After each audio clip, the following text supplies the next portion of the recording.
Hi, it's Jamie, Progressive's Employee of the Month, 2 months in a row. Leave a message at the... Hi, Jamie. It's me, Jamie. I just had a new idea for our song about the Name Your Price tool. So when it's like, tell us what you want to pay, hey, hey, hey, and the trombone goes, blah, blah, blah, and you say, we'll help you find coverage options to fit your budget. Then we just all do finger snaps while a choir goes, savings coming at ya, savings coming at ya. Yes? No? Maybe? Anyway, see your practice tonight. I got new lyrics for the rap break. Progressive Casualty Insurance Company and Affiliates. Price and coverage match limited by state law.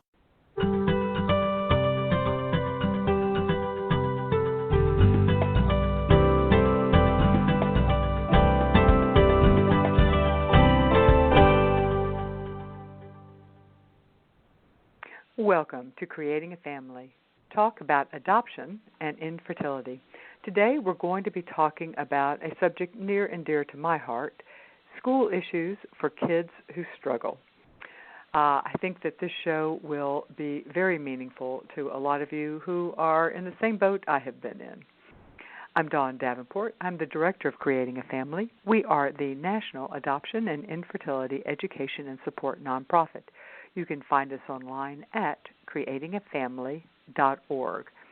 We provide online education courses in our Adopt Ed Center for Parents. We actually provide online education for social workers as well, but today I'm going to be talking about courses in our Adopt Ed for Parents Center. We have a number of courses that are relevant to the topic of today's show, including courses with our guest, Heather Forbes. You can find this information, you can find these courses by going to our website, creatingafamily.org, clicking on online education, and then clicking on Adopt Ed for Parents. When there's a sorting mechanism on the right-hand side, and you can find school issues there and get all the courses that we offer that deal with school and helping kids who struggle. I hope you enjoy the course. The Creating a Family radio show is underwritten by our corporate sponsor, Ferring Pharmaceutical. Ferring has a free program that they want you to know about. It's called My Fertility Navigator. The program offers free one-on-one support for women who are struggling to get pregnant. Once you have to enroll, and once you enroll in My Fertility Navigator, the woman will receive personalized guidance from a live, dedicated person, a real live human person. That person is called a fertility navigator, and this person can provide information about fertility, including nearby fertility centers, but also information about how to afford treatment and discuss some of the treatment options that you might have. So to find more information about My Fertility Navigator, you can go to their website, myfertilitynav.com/CAF. Again, myfertilitynav.com/CAF. This show, as well as all the resources provided by Creating a Family, could not and would not happen without the generous support from our gold sponsors who believe in our mission of providing unbiased education and support to those who struggle when trying to create a family. Some of our wonderful gold sponsors include Spence Chapin. They are a licensed, accredited nonprofit organization in New York City, actually in the New York City metro area, that has been offering adoption services for more than 100 years. They also have a robust post-adoption support services, which works with birth parents, adoptive parents, and adoptees. And it's a great center called the Modern Family Center, and you can get more information about that by going to the Spence Chapin site. We also have Hopscotch Adoptions. They are a Hague-accredited adoption agency, placing waiting kids from around the world and offering home study and post-adoption services to residents of North Carolina and New York. They place kiddos from Armenia, Bulgaria, Georgia, Ghana, Guyana, Morocco, Pakistan, Serbia, Ukraine, and they also do kinship adoptions from many countries. In addition, you can get some information on any of these sponsors that we have by going to our website, creatingafamily.org, and looking under either the infertility or the adoption tab, and then click on Find a Professional. Today, we're going to be talking, as I said, about a subject near and dear to my heart, school issues for kids who struggle. Some kids just sail through school, and others really struggle, maybe because of learning differences or emotional problems or even physical problems. Our guest today is Heather Forbes. I have been a longtime fan of Heather. She has been on the show a number of times. She is the author of Beyond Consequences, Logic and Control, a love-based approach for helping children with severe behaviors. She's also written a book on children in schools and how to work with schools to help our kids. She is just a great, great resource. This is a re-airing of a show we did 2 years ago, but given the time of year it is, it seems like a particularly relevant time to bring this show back. I hope you enjoy it the second time as much as I have, or listening to it again for the second time. Enjoy. Welcome, Heather, back to Creating a Family. Well, it's great to be here. Thank you. You know, this is a subject that is very close to both your and my hearts. We've done a show before where you've been on the show a couple of times, but we did a show on school issues, and it struck me that we had a lot in common because both of us have dealt with children who did not fit the school mold. And I'll be frank, it was, I probably will say it was my most challenging. It's always a little hard to say with 4 kids, but it feels to me when I look back that trying to work within the school system to help my children who were the square pegs, it really brought me to my knees on more so than just about anything else in my parenting journey. Did you also find it as stressful as I did, or as challenging as I did? Oh, absolutely. And it wasn't just like the first year. It was all the way through. And I can't tell you how many meetings I walked out of just feeling so depleted, in tears, and powerless. And so it really is a journey that we as parents have to become very strong and become incredible advocates for our children and make sure that they are going to get what they need. But I will say this, I'm happy to be here to say that both my kids are in college. They made it through, and they're actually in college. Like, I had to, I can't even comprehend that it's actually happening, right? Because it seems a bit surreal because the journey was so difficult. You know, I couldn't agree with you more. And also I could also report the very same thing that in fact, one is actually out of college now. I will say that this is kind of an aside, and it might be a depressing aside. I did not find, however, that, learning disabilities do not change. And you don't outgrow them. I shouldn't say they don't change. You don't outgrow them. And so even in college, although my role was certainly a different one, it was you might not have experienced this, but my role of empowering my child, because in particular, well, actually, children, I should say, because it was more than one child, to stand up, to advocate for themselves, and quite frankly, to access services for themselves.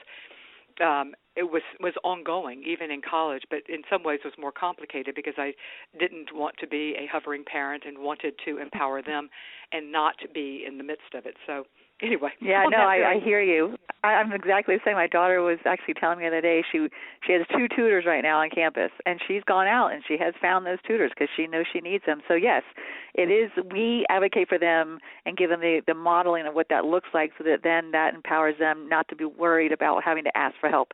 And I think that's a great thing that we can give to our kids. I totally agree. And we ended up having to take more of the tough love approach with one of ours. And probably, quite frankly, should have done it with the other one as well, because one of the things that I think is very common is that kids young people, young adults, do not want to stand out, and some do not want to access the help in college because they want to believe that they don't need it, and we actually pulled one of ours out, and as I say, looking back, we should have pulled both of ours that really struggled out of school. We pulled one out and said, you need to go to a community college until you can show us that you are able to access services and perform. And it was a sobering wake-up call for that young person. But I will say it was effective because when he went back to school, he went voluntarily to the learning center and said, "What do you got? This is what I need, and what do you got?" So, anyway. We're definitely living a parallel life. I can give you my story too. I had one that I had to say, "Okay, you're done. I'm not paying for failing grades. You figure it out." So he's back, but they're on their own journey. But we have to be there in a loving way, but sometimes in a very strong, this is the boundary way as well. Yeah, I mean, you're not a good investment for me right now, and your college education is an investment that I'm willing to spend, but you've got to do your share. Yeah. So anyway, that's but that's probably a little further down the line than some of the folks who are going to be listening to this. So what we're going to be talking about today is, first, how do you know when your school environment or the school your child is going to is not working for your child, and then we'd like to talk about why some schools and some school environments are so hard for some kids. And then lastly is certainly, and we want to spend a lot of time on this, and that is what can parents do about it. But let's start at the beginning in that how do you know, what are the signs that says, because let's be honest, sometimes, I mean, all kids complain about school, and all kids procrastinate on doing their homework, and so how do we know when it has reached the point where you as a parent need to be concerned that this is really not working and not a healthy place for your child? That's a great question because, like you said, a lot of kids are going to struggle. But the difference, I think, with our kids that are really at the point that they need some type of intervention, they need that extra support, is that when you notice that their resistant behaviors become so exaggerated, and there's 3 criteria that I look at when I decide whether a child is just being the normal resistant versus out of the box resistant, and that's the intensity, the frequency, and the duration of the resistance that you're seeing out of that child. It's not that they're just having, a little bit of a struggle and they just don't want to do their homework, but when all of a sudden that 10-minute assignment takes 4 hours to do every single night, then okay, something's not working. This is not about just pushing this child to the next step. When that child completely decompensates over one little assignment or one little thing that happens at school, then we really do have to have a wake-up call and say, wait a minute, something out in the environment, it's not just the child, but something outside that child needs to be addressed as well. So things like your child dreading going to school, resisting even getting it or getting dressed, would that be a sign, although especially in doing it on a frequent and intense basis? I do believe that. And I think that we also have to think, wait a minute, children are designed to have this sense of curiosity. They have this love for learning. And where did that go wrong? And what trauma does, and when I say trauma, this is any kid who's had, especially an adopted child, at any stage of the adoption, that's trauma because it's disconnect from the original connection. But any child that's had some sort of path along the way, what trauma does, it robs a child of their curiosity. And so what happens then is that we see behaviorally this child doesn't want to go to school, they're resistant, they can't even try, they kind of look lazy, or they just act like they don't care. And so when we see them in that state of resistance, and it's something that we really have to see more as a traumatic issue and not just a bad kid. Or a lazy kid, because that's what you often hear. They're just not trying. Right. They just need to try harder. Yeah, try harder. Sit still, obey the rules, which, granted, is important in the school environment, but it helps to look a little deeper. We did get let me go back to our original thing. Okay, so that's some ideas on when we will. At the end, by the way, we are going to coming back to some specific tips for parents to know when it's time to change a school environment. So we will come back to that. So why do you think, Heather, that some school environments are so hard for some kids, or maybe this is putting it a little harshly, but are so resistant to working with some of the what I call square pegs? I think that the educational field is very much dominated by the philosophy of behavioralism, that the training in that field is all about behavior. The child needs to make a better choice, rules and consequences. If they don't do this, and this will happen.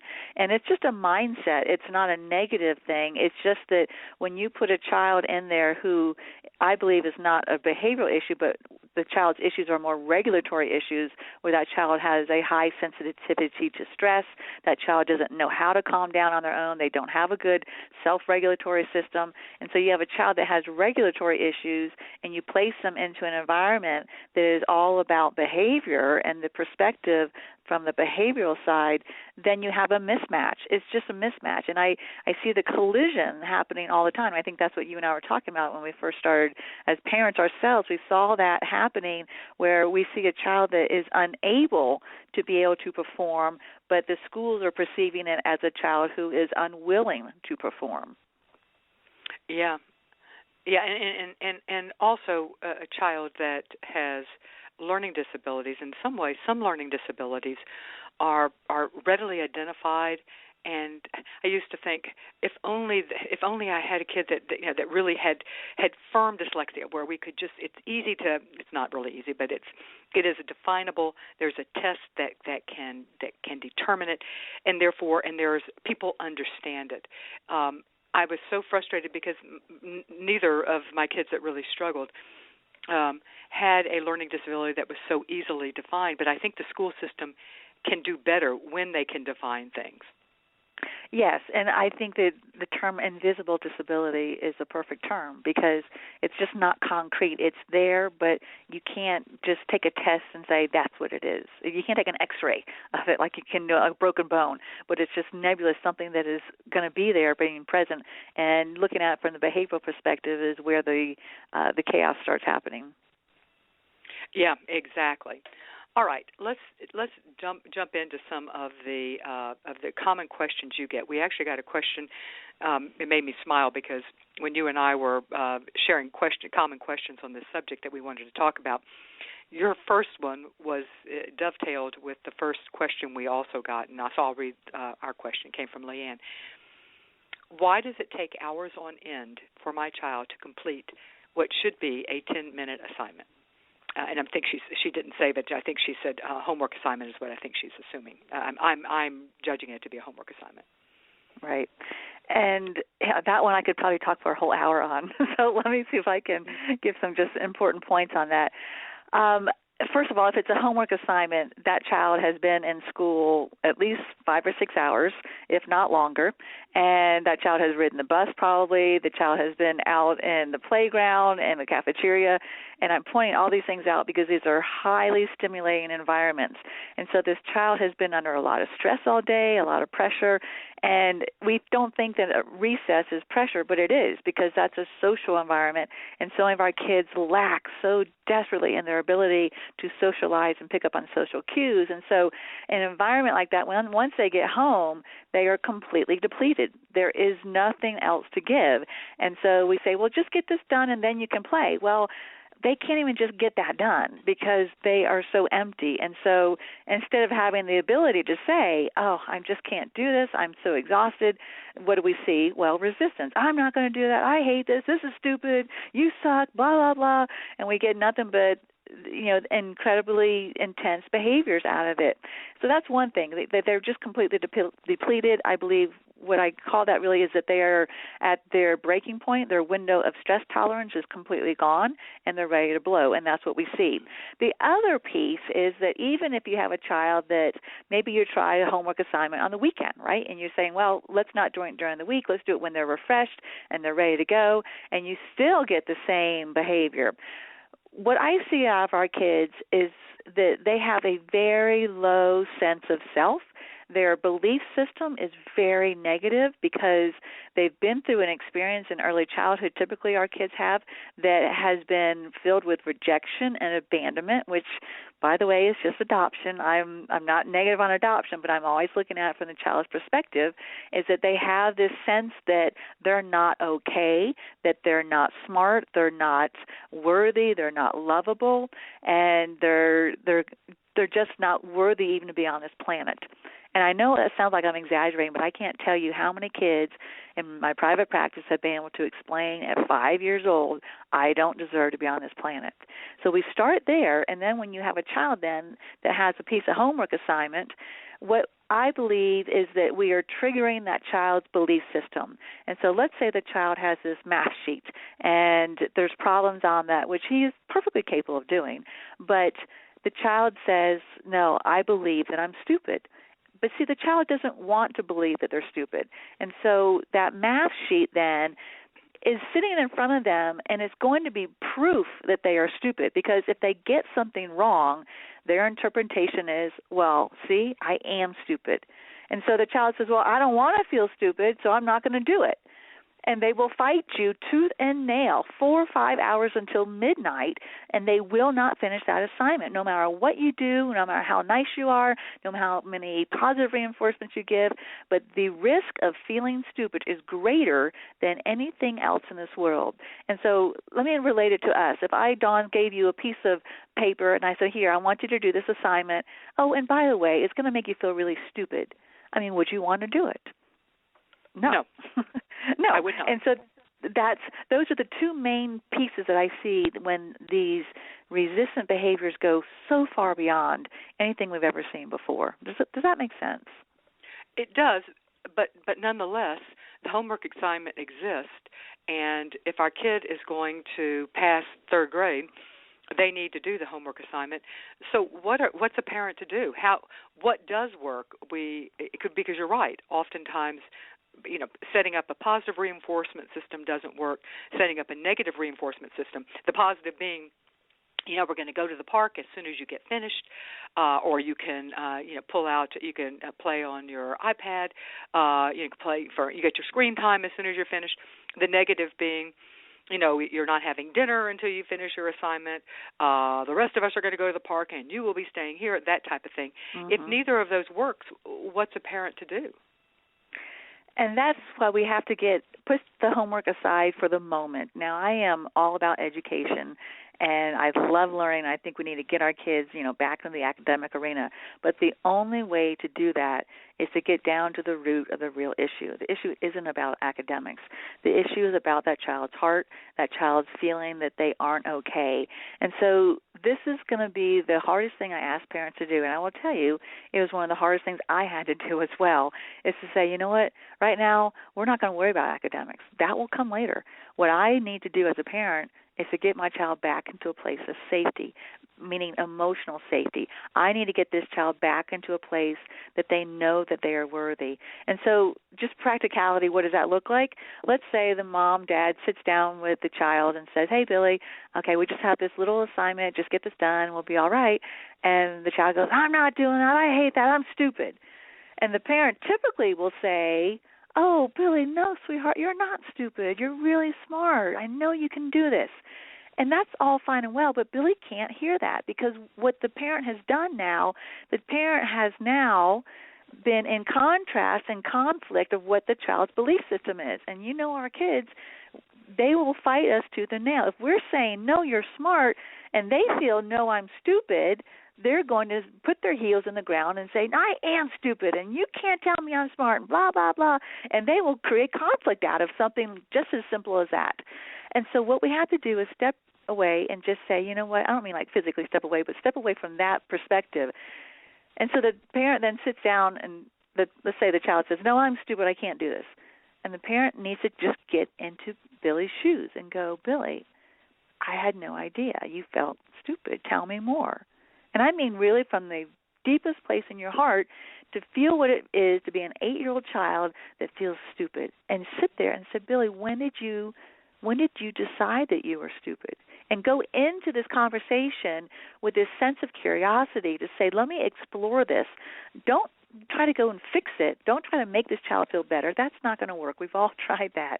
But you've got to get down to the depths of this child's soul and say, when did you decide you were stupid? And the kid will say, well, I knew I was stupid the minute I was born.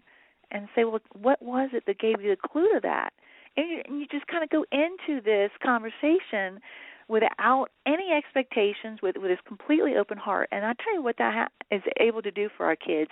It's able to bring up all that subconscious negative thinking. Those are the blocks. And we bring those blocks up to the surface, to the conscious level. And then we can be able to say, wow, I had no idea. I'm so sorry. I'm so sorry, it's so hard. And then we can give the empathy. Then we can give the correction to say, sweetheart, I'm so sorry this happened, but, I know that you're smart, and I know somewhere inside of you still believe that you're smart. But all that positive reinforcement, all those positive just parental things we want to give to our kids, those can't happen until we get down to the depths of the darkness. And that, I'm assuming this is not like a one-time conversation. So if you've got a child who, at this point, you're at loggerheads, homework is a trial every single day. Am I hearing you correctly to say just back off from it and focus on the relationship and and focus on talking, and then let the school consequences fall where they may? Is that what I'm hearing you say? Yes, and I think that's where we have to start working with the schools and see if they can't allow you to say, look, can you just give me 3 months of no homework? If you just go in there and say, I need to, no homework for the child, they will freak out. And so maybe sometimes you just say, look, 3 weeks, 3 months, we're working on helping this child get back to a place of emotional safety first, and then we've got to solidify this foundation of this child, and then we'll get back to the homework. And, sometimes I've had parents, and I will tell you, they just sat there and they did the homework either with the child or actually for the child. Now, the child was still sitting there, and so maybe the parent says, okay, well, let's just do this math sheet. All right, 6 times 6, that's 36. And so the child's sitting there, and they're listening to the math being done, even though they're not doing it themselves. And the parent can just put a sticky note on, and hopefully they've talked to the teacher and say, look, we struggled with homework today. It's in my handwriting. We'll try again tomorrow. And that's it. And you don't allow these types of assignments to blow up your family anymore. It's not, you can't make the choice of homework over family. And that is my bottom rule.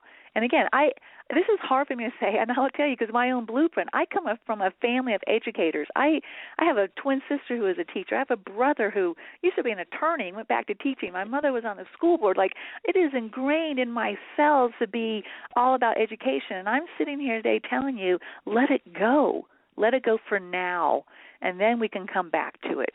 So I think what we have a challenge as parents is that we're scared to let it go. We're terrified because then they won't get their education. Then they will look stupid at school, and then we look like bad parents, and all these negative outcomes can start unfolding in the relative state of our mind. And from day to day, I'm just saying, stop, look at what's important, your child.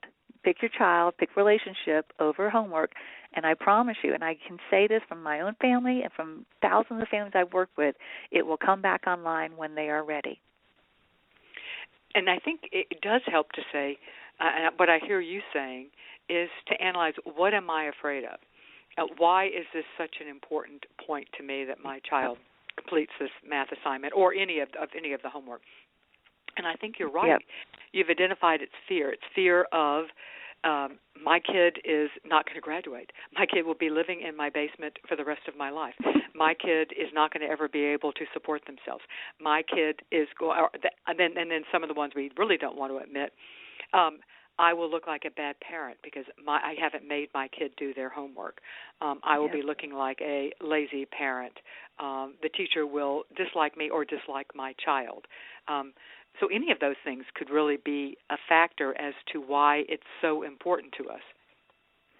Absolutely. And we have to understand that when our stress heightens out of that kind of thinking, fear of the future, then when we sit down to try to be that connected parent that is trying to help our child do homework, we have to know that our kids are picking up on that kind of stress.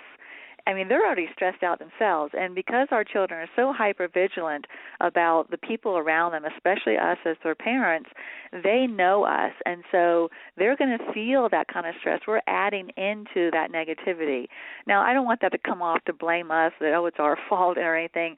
I'm just saying that this is just one piece of the dynamic that really does get overlooked very easily. And so I think just even as a parent then, in order to keep your sanity, to not go into these just knockdown, blowout fights, and I mean fights with our kids over homework, that it's just not worth it. And so we have to be confident that, being a good parent does mean letting go of the homework when it needs to be let go of. There will be times that you do need to push it through, but if it is completely a blowout after blowout after blowout, then you need to step back. And what your child does need from you, and this is where it takes us courage to say this needs to be different. Love looks different. Love doesn't look like it needs to be accomplished through homework. Love looks like I need to connect with my child to make sure that they're feeling safe and connected and loved, and then we can get back to it. So it's really redefining what it means to be a good parent. And how long, in your experience, do you need to give it a rest, to let everything cool and to focus on relationship before you come back? How long does that look in general? Yeah, that's a hard one. But in general, and I will say this, is that I typically give parents about 6 months to just let the dust settle, put it aside, get back to relationships. Sometimes that means even homeschooling for a while, pulling a child out of the school environment. Sometimes that means just working with the school and getting them to write on an IEP or some sort of behavior plan that this child will not have homework for 6 months. But give it 6 months, and you will start seeing if you can make that change. You de-stress the environment at home. Sometimes that means cutting out soccer and football and piano and all these extracurricular activities. It just means coming back to the very basics of what it means to be able to be connected into a family, building that very important foundation. And then we start adding back the pieces of homework, the pieces of extracurricular, all these little pieces that we want our kids ultimately to have, but it needs to be done step by step, little bit by little bit, allowing that child's nervous system to rebuild, allowing that child's belief system to reconnect and reprogram, literally, and to be able to have some very positive experiences that can build upon more positive rather than staying in this negative neurological feedback loop of negative, negative, negative, always expecting something to change when there's no variable that is changing. You are listening to Creating a Family. Talk about adoption and infertility. Today we're talking about when school is not working for your child. We primarily keep in touch with our audience through our weekly e-newsletters. We have 2 newsletters, one for adoption and one for infertility. You can choose which one you want to receive. We let you know about the latest developments in this field as well as the upcoming week's blog and show topics. You can sign up for our weekly newsletter on the top right side of any page on our website, creatingafamily.org. All right, another problem that parents often report having is the morning struggle of getting their child ready for school, getting their kid out the door, getting their kid to school. So I guess it's a dovetail. It's the bookend to the after school. For some families, trouble begins at the very beginning of the day. What's a parent to do there? First we have to recognize what is this struggle. I think the one thing I want to have parents really start focusing on is not how do I get my kid out of the bed and out of the house on time, but what is really driving this resistance? What is driving this child to be so lethargic? And, this is a child that can spend 45 minutes just picking out a shirt. Their whole system slows down to an absolute snail's pace. And it's like you can't light a fire under that child to get anything done. And so instead of figuring out how do I get the child motivated to get ready, you have to say, well, what is it? What is really behind this? And I think it goes back to that idea of fear and stress.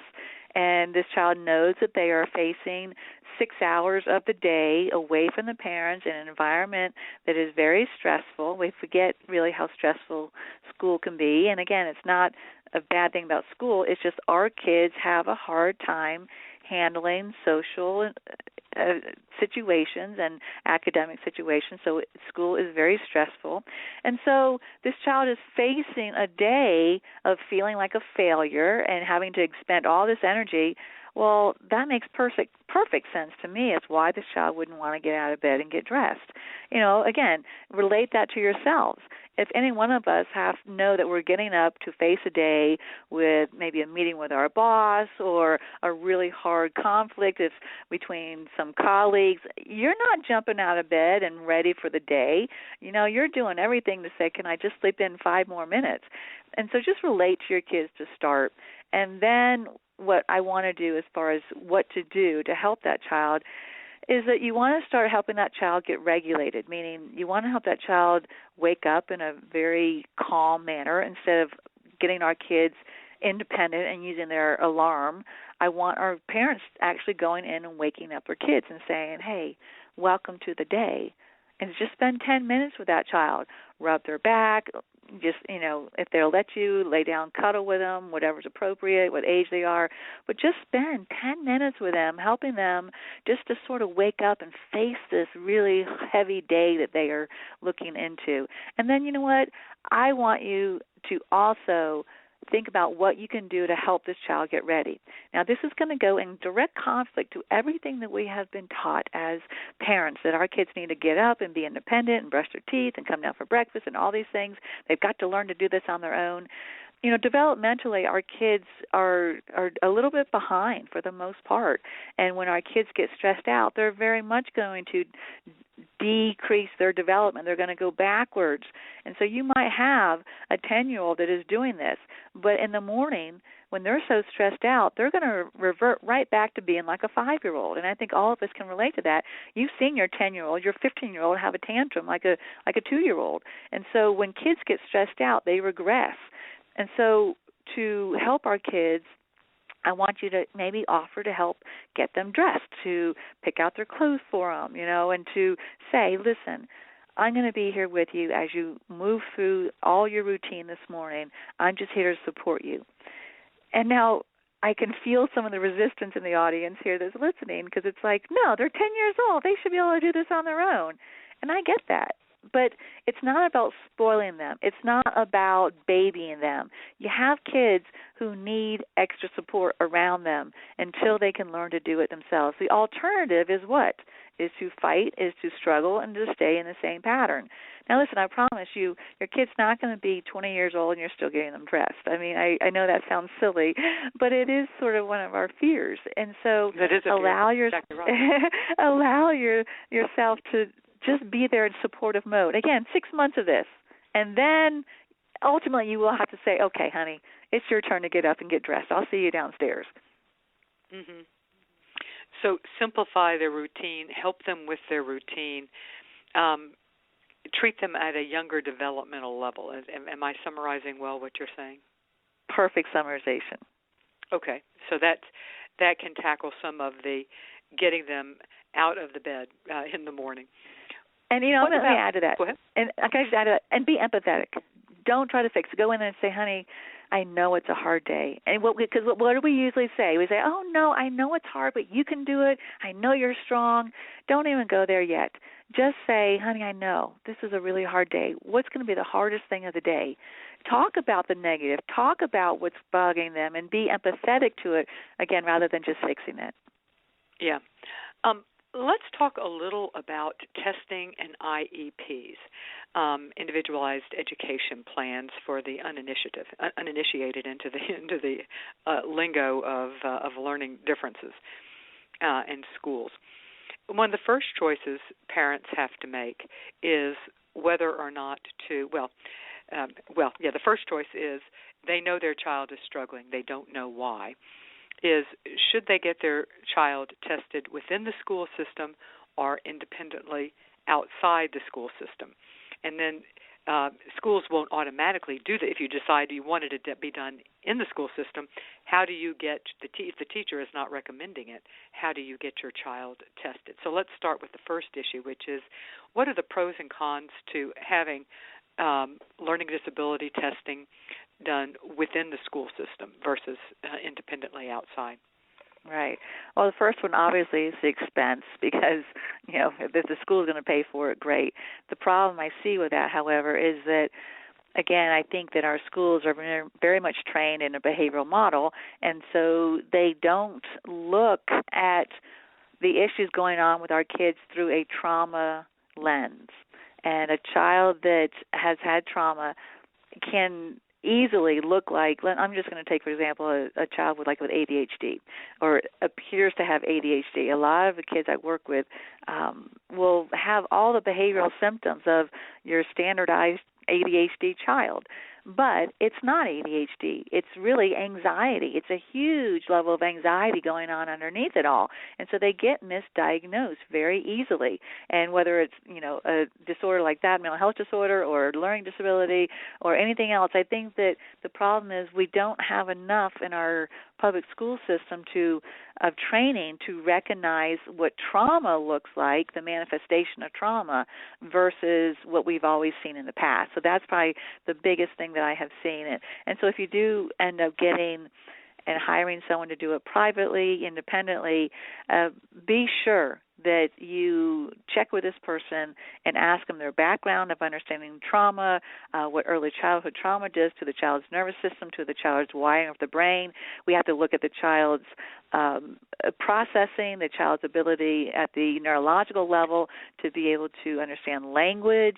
There's a whole lot of things, and actually a good physician who can do a really strong neuropsych evaluation is the ideal way to go from a trauma perspective. I second what you're saying.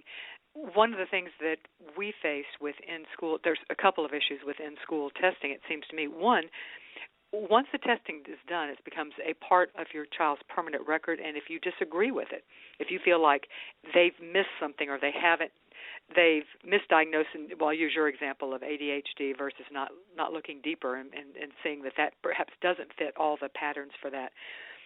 You don't have much control over it because once the testing's done, it's my understanding that becomes a part of your child's record. At least when you're having it done, privately, you have control over that. You know what it's going to say, and then you can enter it into the child's record, but you have control over it. Have you seen that as well? Am I reading that correctly? No, you make a great point that it really does become part of their record, and if it's the wrong diagnostic interpretation, then you're up against another battle. And this, again, I've had experience in a number of different school settings, but I obviously I can't speak universally, but it seems to me with in-school testing, it just has not been very good, is the bottom line. And it seemed to me the reason it wasn't is that they had a very limited number of tests that they were either familiar with or had the funds with which to utilize. Because you can't just use it, you have to have training in specific tests. So again, if your child doesn't fit a standard diagnosis, again, I go back to dyslexia, where it's a more standard diagnosis that is, and I realize that for people with dyslexia, or children with dyslexia, that it's not an easy necessarily to diagnose disorder. But if your child doesn't have something that's got a ready name to it, they may not know what tests to use, and aren't necessarily willing to dig very deep. That has been my experience. I'm curious to see if, Heather, you've had a similar experience. Oh, absolutely. And I think even worse what happens is that they run these tests and they go, oh, nothing's wrong. See, Billy's just being a bad kid. And then you're really like, no. Because like you said, they may not have the funding for it. They may not have the knowledge behind it. They may just say, well, everything's fine. And they just kind of stick to their guns that this kid is just being, a bad kid. They need to be disciplined a little bit deeper, and then they won't go into it. And I think that's where my passion comes in working with schools. I am actually doing a lot of training this coming year, working with schools to help them understand what does it mean to be able to see a child from a trauma-informed perspective. And I think that's where the solutions will ultimately lie. But I think even parents can start working with schools, even if there's a guidance counselor or someone that will start listening to them about what trauma does to a child's ability in the academic environment, whether it's a mental health diagnosis or, like you said, a learning disability. There's so many different things that affects this child overall, and we have to start educating our schools behind that. Amen. And I will say that testing is not such that you do it once when your child is 8 and you don't do it again. It is something that, and I say this because you may choose to utilize, because there's a cost associated, so you may choose to utilize before your child is going to college, if you're trying to access services in college, you're going to have new testing done. So it's not a once and done type of thing. And I'll tell you what we found the best, and I can't tell you the number of different resources we utilized in testing. It's it fills up more than the single times we've tried the different types of testing and the different types of resources we utilized, including in school and out of school. But one of the best we found was a university psychology department. They and I don't know that all do this, but you could check with a nearby university with a psychology department, and it can also be psychological testing or an educational testing, wherever that is. And they are often they're often open to have their students but their professors are overseeing it. But their graduate students, usually their doctoral students, are the ones doing the testing. And it was by far the best testing we had done. And I can't tell you, we had brain mapping, we had everything done. And this one was by far the best. And I think it was because they were they were using it as a teaching mechanism for their students. Therefore, when it was very clear that the kid couldn't do math, and yet the regular testing for math didn't pick up anything, that they would start digging deeper, and they were able to find, really, I think for the first time, what was really, and quite frankly, the cost I don't remember, but was very inexpensive. I think it was like $200 or something along those lines now. That was a number of years ago. But I will say that was I just can't speak highly enough of our experience there. Let me take a moment. I think that really says something real quick about how complex our kids are. They're not simple. They're very complex, and that's what you're getting to. Absolutely. And like I said, I used to wish for a child that would have a simple diagnosis. It was just give me a diagnosis that will have a quick label, because teachers get the labels. And a kid who doesn't have a quick label, I've even went to the point of making up labels. Just because it was like, okay, if they need a label, I'll come up with one. And one way or the other, I'm going to do it. Let me take a moment, let me break here, and let you know about a few more of our gold sponsors, and to remind you that without them, you wouldn't be hearing us. This show is dependent upon these organizations who believe in us. We have Vista Del Mar. They are a licensed and accredited nonprofit adoption agency with over 65 years of experience helping to create families. They have 3 adoption programs: private infant, international, and foster care. We also have Holt International. They were founded in 1956, and they want every child to have a loving and secure home. They have been leading the global community in finding families for children who need them and providing the pre- and post-adoption support and resources that they need to thrive. I want to, both you and I, which we found out on the last show you were on, chose to homeschool our children at specific points, different points in each of our cases. Why did you choose to homeschool? And then I'll share as to why homeschooling was an option that we chose. Yes, it was actually early on. I put my kids into kindergarten thinking, okay, great, I've got 6 hours during the day finally. Thinking this is a wonderful deal. Well, no, my kids just completely decompensated. That's only the word I can use. Is that they actually held up fairly well in school, but when they got home, it was just an absolute nightmare. I mean, they were so stressed out, so dysregulated, they couldn't even function. And every day I would be like, it's like Humpty Dumpty, put them back together again and send them back into the school environment, and then come home the next day, and they would be the same cycle. And I just was like, something has to change. They're not ready. Academically, cognitively, they were ready. But as far as their stress response system's not ready, emotionally and socially, completely unprepared for it. So I will tell you, I decided to homeschool, and it was not something that I personally wanted to do. It is not something that I'm I'm good at, something that I, felt a passion about doing. But, as parents, you just do what you have to do. And I always bow down and applaud homeschooling parents because it's just something that didn't come naturally to me. But you know what, you just do it. And I did. And I was helping my kids be able to stay academically in the place that they needed to be, but yet at the same time be able to help build their foundation. All those things I talked about earlier, getting them emotionally secure, getting them to that they have a better regulatory system so that they can be away from the home environment for 6 hours and still be able to be okay and not come home every day and collapse. And so that really was the start of their academic career, was that setting the stage in the beginning, building the foundation, and then slowly moving them back into the public school. And I will also tell you, my kids went through 5 different types of schooling: homeschooling, charter school, public school, private school. I even sent my son to military school, which probably sounds completely opposite to everything I believe in, but he needed a very strong, structured environment once he was a teenager. And so they've been through every type of school, but it did start absolutely with the homeschooling to get the foundation secure.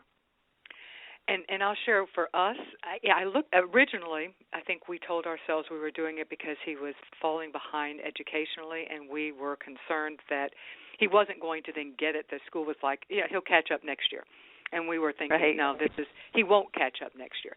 So I think originally we told ourselves we were doing it for an educational purpose, but I think if I'm being honest with myself, we just needed a break. We needed a break from and that's the exact opposite of what you would think that I would say about homeschooling, because it is certainly not an easy thing to do. But the anxiety and the trying to work within the school system and getting the school system to meet our child's needs was just emotionally exhausting and time consuming, and it was not good for our child. We were convinced that the school system was going to the phrase I used was beating him up, that he was becoming just a different kid.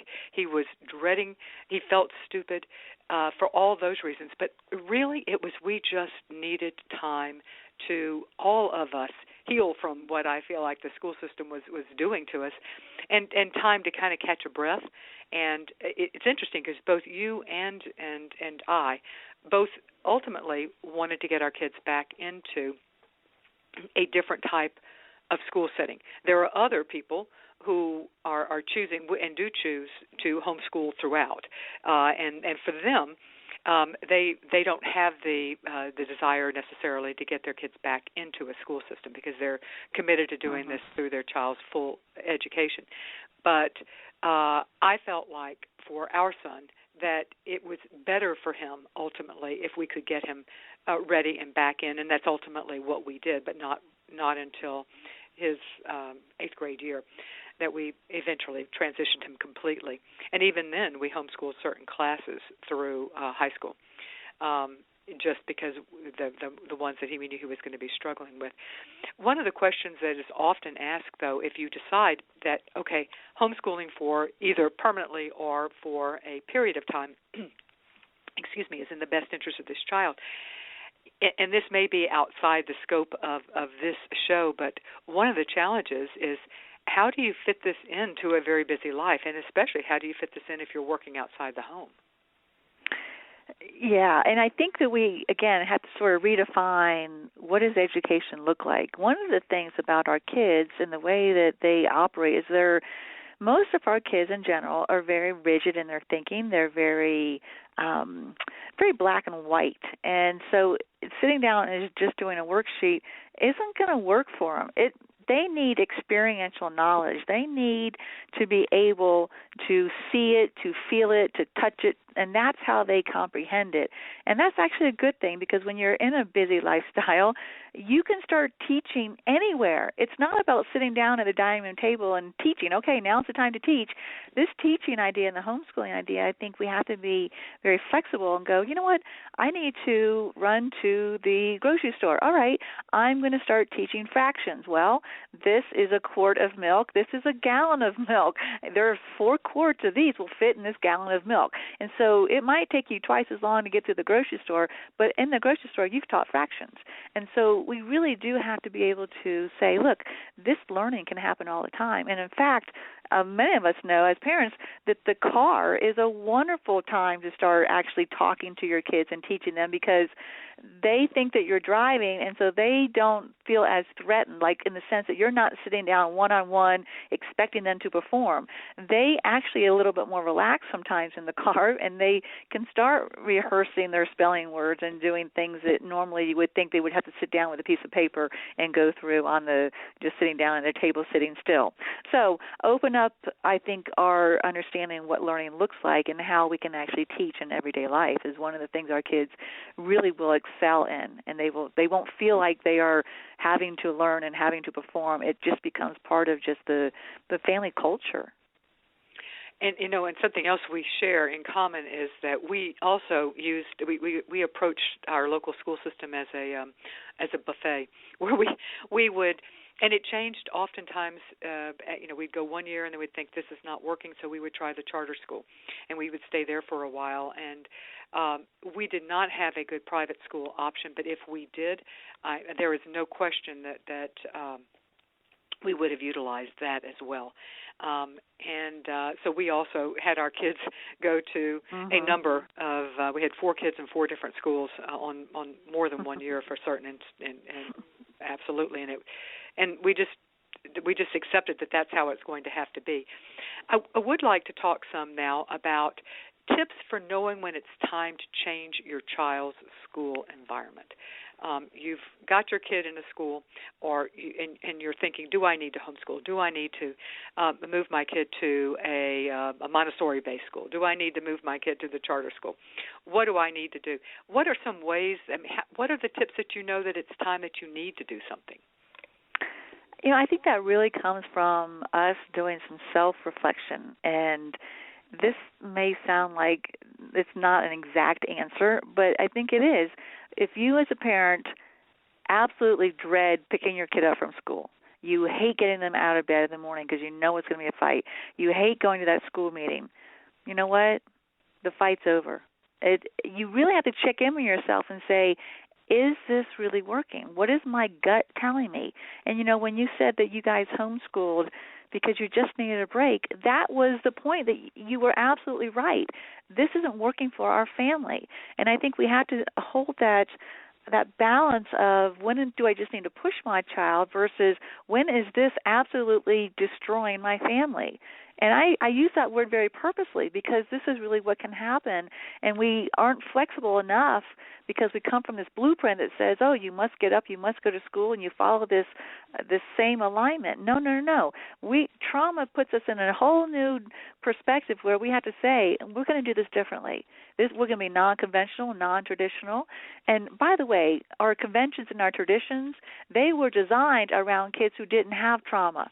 And so we're trying to put our kids into a system that is not equipped to handle them. And so I think we really just need to check in with ourselves. We have the answers.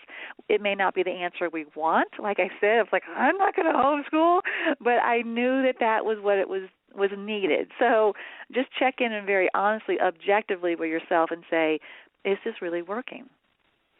Yeah, so looking inwardly to yourself. And if we're looking outwardly to our child, what are some signs that that our child is needing something that he or she is not getting? If they're completely miserable at school, if they cry that they don't want to go to school, it's not that they're just being a baby. They're giving you a message that this isn't working. They come home. Now, here's the other thing, though. Some obvious signs like that are pretty, okay, it's not working. I want to also flip this and go to the other side, though, because a lot of our kids will be actually doing very well in school, but they're coming home and absolutely falling apart. That's actually a time that you probably need to relook at the school environment as well, because they're holding it together at school just because they have just enough in their nervous system to make it work, but when they come home and the family is collapsing, well, then that's not really good either. And I'll tell you why that's not good, because first, it's not good for the family, but also you have a child then is becoming very fragmented. They're becoming one person at school and coming home and being a different person. And as a personality develops, you got this fragmentation happening. So whenever you see either the school environment is collapsing, they're in the school and collapsing, or their home collapsing, or obviously they're collapsing in both. I just think that when you look at that level of intensity that is happening, just be open to saying, what else is there? We get very locked in to say, well, I can't afford that. Well, I can't do that because my job. Well, I can't do that. And 4 kids in 4 different schools, there's no way my family can handle that. Mm-hmm. Well, there is. You have to say, where is the solution? Instead of looking at the fear, you have to say, well, how do we make this work? And so it really just becomes asking some different questions and giving up some things. And giving up some things. No, you're exactly right. Because you're right, given most people will have to make some significant changes in order to have 4 kids in 4 different schools or to homeschool. You do have to look at yourself. And I was really glad you mentioned that about the kid is actually functioning fairly well at school but comes home, because, yes, absolutely, that is, I think, another sign that in fact, this kid is really struggling. And you know, Dawn, a lot of parents say, well, I don't want to take him out of school. He's doing so well. But that really is not okay, because if they're not doing well at home, then you really have lost everything. So really consider that as well for parents. And I know some parents consider homeschooling or even part-time schooling in the early years after post-adoption, because they're wanting more time with their child to attach, to bond, to establish relationships, and to help their child developmentally regulate and catch up. So I think that I have heard a number of families who have decided to do that they're going into at least with the assumption that it's going to be a short-term basis. Mm-hmm. Is that effective, do you think? I think so, especially in the very beginning, because, you know, like my kids out of an orphanage, if I put them right into a daycare or a preschool for 8 hours a day, to them it's nothing but another orphanage. And so it is about retraining our kids to say, what comes first is family. I think that's the number one message. If you kind of look at everything I've said today, is that what we're teaching our kids, number one, is family. Family comes first. So yes, let's build that foundation of connection, relationship, attachment, and then we can start going into sort of the real world, the outside world. But if the things start falling apart in the outside world, then we come back where? Always come back to the family, decrease, build that, and, you know, shut out the world sometimes. It's like lock the door, close the shades. We're going to make this work first in the family, and then we're going to branch out to the world where we can actually function in reality. And one last question that we have that I want to get in, because I think this is a fairly common one. Many children, especially those who've come from abuse and neglect, that's both through foster care as well as international adoption, will end up with an individualized education plan, an IEP.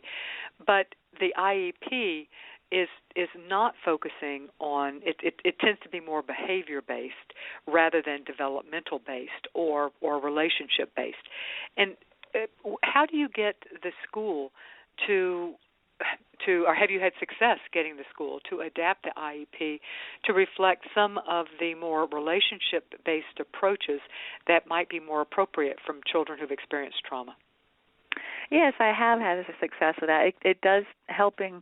It takes us going in with an open mind and saying, how can I help them see it from a different perspective? But I think the main thing is that the IEP, it always, and the bottom line, it is going to have to be outcome focused, because you have to have it measurable, and I understand that. But what we can do is write then some of the directives and some of the goals on there from a, like you said, the developmental perspective, relationship perspective, regulatory perspective, but still have measurable outcomes. And that is actually possible. And I will say, just to say, where do you get that information from? Well, I have my book that you mentioned in the beginning, Help for Billy, is actually written to be able to help classrooms and actually anyone working just in the home and homeschooling to help our kids learn. But actually one chapter in that book, the entire chapter, is devoted exactly for the need of writing an IEP, and I give very straight examples that you can pull out verbatim and put them in your child's IEP so that it fits. If you've got a child that is having a hard time sitting still, there are things in there that you can just pick out of the book and write into the IEP. So it's very much a manual of how to write an IEP based off of not behavioral ideas, but more of a regulatory developmental focus. And so I just want to put that out there as a resource for parents of how that can actually be accomplished. And the title of that book, just to remind everybody, is Help for Billy. And in just a minute, I'm going to give you the website where you can access that, although you can buy that on Amazon or you can ask. Yep, Amazon is right there on Amazon. Mm-hmm. Yeah, well, any independent bookseller, you can ask for them to stock it as well, and they will. Let me thank you so much, Heather, for being on today's show. This has been so helpful. Let me take a moment to thank a few more of our gold sponsors. We have, and remind you that this show is a result of their support of us.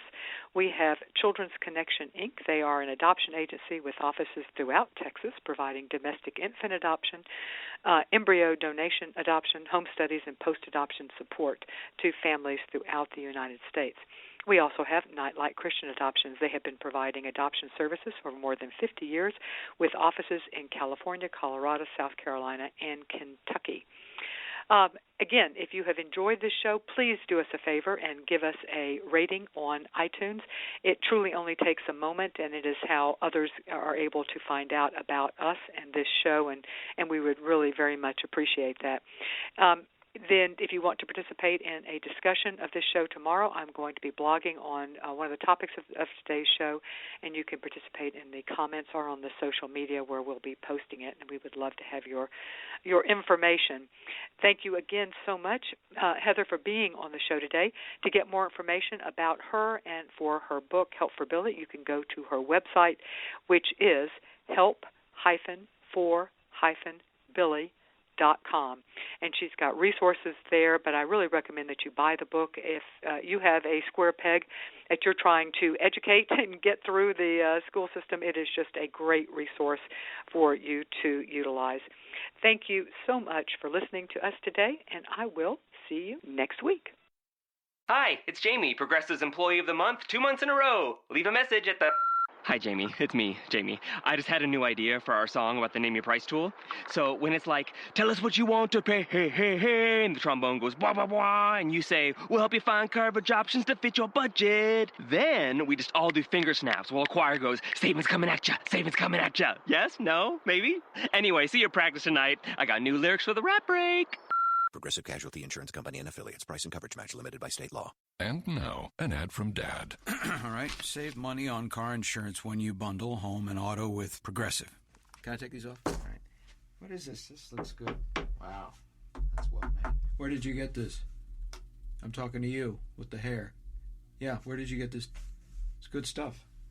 That's solid. That's not veneer. That's solid stuff. Progressive can't save you from becoming your parents, but we can save you money when you bundle home and auto. Progressive Casualty Insurance Company, affiliates, and other insurers. Discounts not available in all states or situations.